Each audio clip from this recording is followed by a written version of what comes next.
नमस्कार, जय हिंद विद्यार्थी मित्रांनो। पोस्ट ऑफिस जीडीएस ग्रामीण डाकसेवक भरती 2024 महाराष्ट्रतर्फा भरपूर विद्यार्थ्यांचे वारंवार एकच कमेंट होती की सर पोस्ट ऑफिस जीडीएस ग्रामीण डाकसेवकची तिसरी लिस्ट आली नाही, कधीपर्यंत येणार आहे, असे भरपूर विद्यार्थ्यांचे कमेंट होते।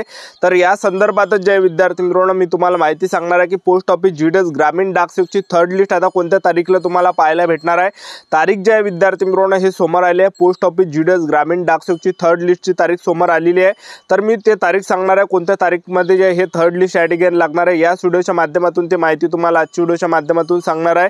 त्याचबरोबर पोस्ट ऑफिस जीडीएस ग्रामीण डाकसेवकचा थर्ड लिस्टचा कटऑफ किती जाणार आहे, आपल्या महाराष्ट्रातील सर्व डिव्हिजनचा कटऑफ, त्याचबरोबर Ahmednagar division, Akola division, Amravati division, Sambhaji Maharaj Nagar, Baramati, Beed, Bhusawal, Buldhana, Chandrapur, Dhule, Goa, Jalgaon, Karad, Kolhapur, Malegaon, Mumbai city north west, Mumbai city south, Nagpur city, Nagpur, mofussil, Nanded, Nashik, Navi Mumbai, Osmanabad, Palghar, Pandharpur, Parbhani, Pune city west, Pune mofussil, Raigad, Ratnagiri, Miraj, Bhusawal, Sangli, Satara, Shrirampur, Sindhudurg, Solapur, Thane, Wardha, Yavatmal या सर्व डिव्हिजनचा कॅटेगरीनुसार कटऑफ किती जाणार आहे। थर्ड लिस्टचा SC, ST, OBC, EWS, open, PWD या कॅटेगरीचा सेफ झोन काय असणार आहे, सिलेक्शन होण्यासाठी थर्ड लिस्टमध्ये आपल्याला किती पर्सेंटेज असले पाहिजे हे तुम्हाला या व्हिडिओच्या माध्यमातून सांगणार आहे। आणि कोणकोणत्या डिव्हिजनचा कटऑफ कमी जाणार आहे, ज्यांना 70% 80% आहे अशा विद्यार्थ्यांचं सिलेक्शन कोणत्या लिस्टमध्ये होणार आहे, तर संपूर्ण माहिती आजच्या व्हिडिओच्या माध्यमातून सांगणार आहे। आजचा व्हिडिओ खूप महत्त्वाचा होणार आहे, व्हिडिओ शेवटपर्यंत बघा आणि व्हिडिओला आताच लाईक करा। नमस्कार विद्यार्थी मित्रांनो, माझी नोकरी कॉर्नर यूट्यूब चॅनलवर मी गोपाल अनखळे तुमचं सर्वांचं सहर्ष स्वागत करतो। तर मित्रांनो व्हिडिओचा थंबनेल बघून तुमच्या लक्षात आलं असेल की आपला व्हिडिओ कोणत्या टॉपिकवर होणार आहे। व्हिडिओ सुरू करण्याच्या आधी आपल्या यूट्यूब चॅनलला सबस्क्राइब करा, जेणेकरून प्रत्येक भरतीचे अपडेट तुमच्यापर्यंत सर्वात आधी पोहोचेल। जास्त करून पोस्ट ऑफिस जीडीएस ग्रामीण डाकसेवक भरतीच्या रिलेटेड जास्त व्हिडिओ आपल्या चॅनलवर अपलोड करत असतो। तर पहा विद्यार्थी मित्रांनो, पोस्ट ऑफिस जीडीएस ग्रामीण डाकसेवकची थर्ड लिस्ट येणार आहे, लक्षात ठेवा। तर बाकीच्या राज्यांचे 4 लिस्ट आलेल्या पण आपल्या महाराष्ट्राची 2च दाखवत आहे त्या ठिकाणी, आणि मी वेळोवेळी चेक करत आहे विद्यार्थी मित्रांनो, थर्ड लिस्ट आली नाही अजूनही। तर थर्ड लिस्ट कधीपर्यंत येणार आहे असे भरपूर विद्यार्थ्यांचे वारंवार एकच कमेंट होते। तर पहा पोस्ट ऑफिस जीडीएस ग्रामीण डाकसेवकची थर्ड लिस्ट जे आहे तर हे तुम्हाला 9 डिसेंबरला पाहायला भेटणार आहे। 9 डिसेंबरला जे हे थर्ड लिस्ट या ठिकाणी लागणार आहे, आणि थर्ड लिस्ट लागल्यानंतर जे आहे चौथी लिस्ट लागण्याची शक्यता आहे, 5वी लिस्ट लागण्याची शक्यता आहे एकदमानं, ठीक आहे।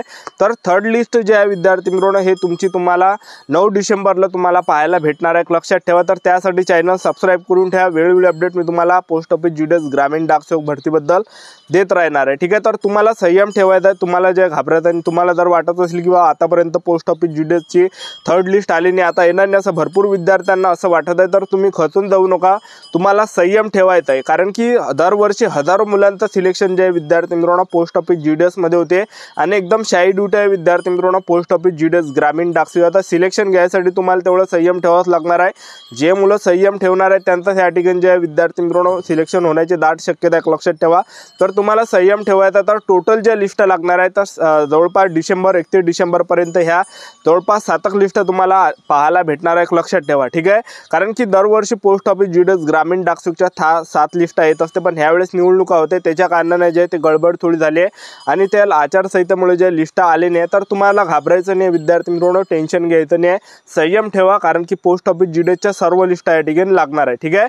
तर पहा विद्यार्थी मित्रांनो आता कोणकोणत्या डिव्हिजनचा कटऑफ कमी जाणार आहे मी तुम्हाला सांगून देतो। चंद्रपूर डिव्हिजन आहे, गोवा डिव्हिजन आहे, पालघर डिव्हिजन आहे, रत्नागिरी डिव्हिजन आहे, सिंधुदुर्ग डिव्हिजन आहे, हे 5 डिव्हिजन आहे। या ठिकाणी जो थर्ड लिस्टचा कटऑफ जाणार आहे SC, ST, OBC, EWS, open, PWD या कॅटेगरीचा। तर पहा तुम्ही जर एसटी आणि ईडब्ल्यूएस कॅटेगरीचे असाल तर 92 पर्यंत तुमचं सिलेक्शन होणार आहे एसटी आणि ईडब्ल्यूएस कॅटेगरीचे, आणि तुम्ही ओबीसी कॅटेगरीचे असाल, एससी कॅटेगरीचे असाल, ओपन कॅटेगरीचे असाल तर 93-94च्या आसपास तुमचं सिलेक्शन होणार आहे। थर्ड लिस्ट थोडी डाऊन जाणार आहे, आणि तुम्ही पाहिलं असेल की प्रत्येक लिस्ट ज्या पहिली जेव्हा लिस्ट लागली होती एकदम हाय लागली होती, दुसरी त्याच्यापेक्षा कमी लागली होती, आता लिस्ट ज्या कमी या ठिकाणी लागणं चालू झालेले आहे। तर थर्ड लिस्टसुद्धा कमी जाणार आहे, तर एवढ्याच या ठिकाणी जाणार आहे। त्याचबरोबर पीडब्ल्यूडी कॅटेगरीचा जो कटऑफ आहे तर पीडब्ल्यूडी कॅटेगरीचा जो कटऑफ जाणार आहे तर हा जवळपास जे 85 ते 86च्या आसपास या ठिकाणी कटऑफ तुम्हाला पीडब्ल्यूडी कॅटेगरीचा पाहायला भेटणार आहे या डिव्हिजनचा। अहमदनगर डिव्हिजन आहे, अकोला डिव्हिजन आहे, अमरावती डिव्हिजन आहे, संभाजी महाराज नगर डिव्हिजन आहे, बारामती डिव्हिजन आहे, बीड डिव्हिजन आहे, भुसावळ डिव्हिजन आहे, बुलढाणा डिव्हिजन आहे, धुळे डिव्हिजन आहे। तर ह्या डिव्हिजनचा जो कटऑफ आहे SC, ST, OBC, EWS, open, PWD या कॅटेगरीचा, तुम्ही जर समजा या ठिकाणी एसटी आणि ईडब्ल्यूएस कॅटेगरीचे जर असाल तर एसटी ईडब्ल्यूएस कॅटेगरीचा जो कटऑफ आहे तर हा जवळपास या ठिकाणी जे आहे विद्यार्थी मित्रांनो 92 ते 93 पर्यंत जाणार आहे एसटी आणि ईडब्ल्यूएस कॅटेगरीचा कट-ऑफ 92 93 पर्यंत असेल तर सिलेक्शन होऊन जाणार आहे। तुम्ही जर समजा या ठिकाणी जर समजा तुम्ही ओपन कॅटेगरीचे असाल, एससी कॅटेगरीचे असाल आणि ओबीसी कॅटेगरीचे असाल तर 94 93 पर्यंत तुम्हाला कट-ऑफ या ठिकाणी पाहायला भेटणार आहे। ठीक आहे, त्यानंतरचं जे डिव्हिजन आहे ते त्यानंतर आहे पीडब्ल्यूडी कॅटेगरी। पीडब्ल्यूडी कॅटेगरीचे जर तुम्ही असाल तर पीडब्ल्यूडी कॅटेगरीचा जो कट-ऑफ आहे 86 87 पर्यंत तुम्हाला पाहायला भेटणार आहे। ठीक आहे, त्यानंतरचं जे डिव्हिजन आहे तर पहा जळगाव डिव्हिजन आहे, कराड डिव्हिजन आहे, कोल्हापूर डिव्हिजन आहे, मालेगाव डिव्हिजन आहे, मुंबई सिटी नॉर्थ वेस्ट आहे, मुंबई सिटी साऊथ आहे, नागपूर सिटी आहे, नागपूर महसूल आहे, नांदेड आहे, नाशिक आहे। तर ह्या डिव्हिजनचा जो कट-ऑफ आहे एसटी आणि ईडब्ल्यूएस कॅटेगरीचे असाल तर 93 पर्यंत कट-ऑफ जाणार आहे 92 ते 93 च्या आसपास।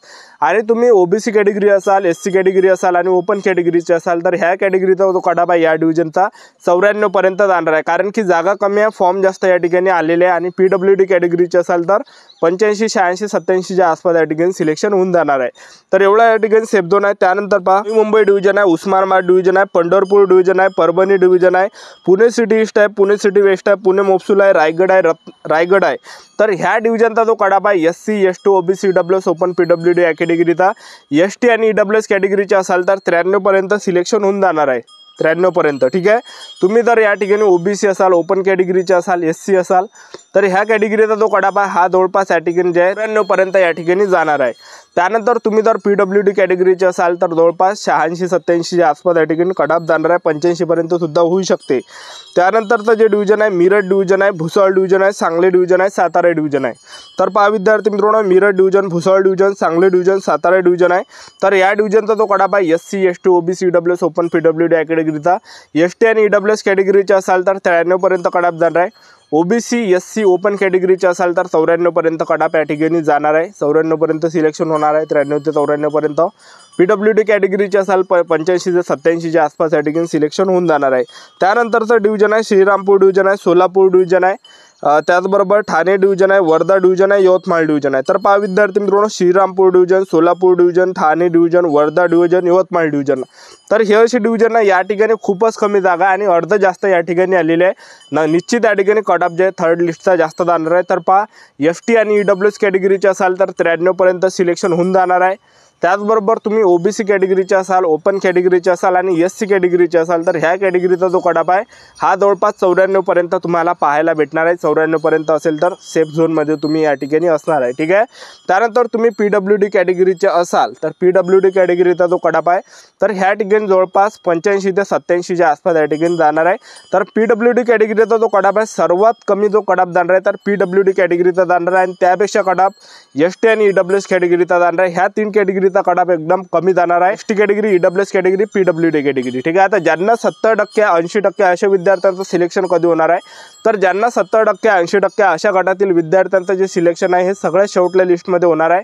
तर सगळ्यात शेवटल्या लिस्टपर्यंत तुम्हाला संयम ठेवायचा, ज्यांना सुद्धा 70% 80% आहे तर नक्कीच तुमचं या कोणकोणत्या डिव्हिजनमध्ये सिलेक्शन होणार आहे। ज्यांना 70% 80% अशा प्रकारे जे विद्यार्थी असाल तर काही डिव्हिजनमध्ये कट-ऑफ कमी जाणार आहे सगळ्यात शेवटचा, कारण की बा कोणकोणत्या डिव्हिजनमध्ये कमी लागत असते सगळ्यात शेवटला लिस्ट। ठीक आहे, तर तुम्हाला संयम ठेवायचा 31 डिसेंबर 2024 पर्यंत। आपले यूट्यूब चॅनल सबस्क्राईब करून ठेवा, वेळोवेळी अपडेट देत राहणार। आजचा व्हिडिओ आवडला असेल तर व्हिडिओ लाईक करा, शेअर करा, सबस्क्राईब करा। आजच्या दिवसात थांबतो, भेटा नेक्स्ट व्हिडिओमध्ये। जय हिंद, जय भारत।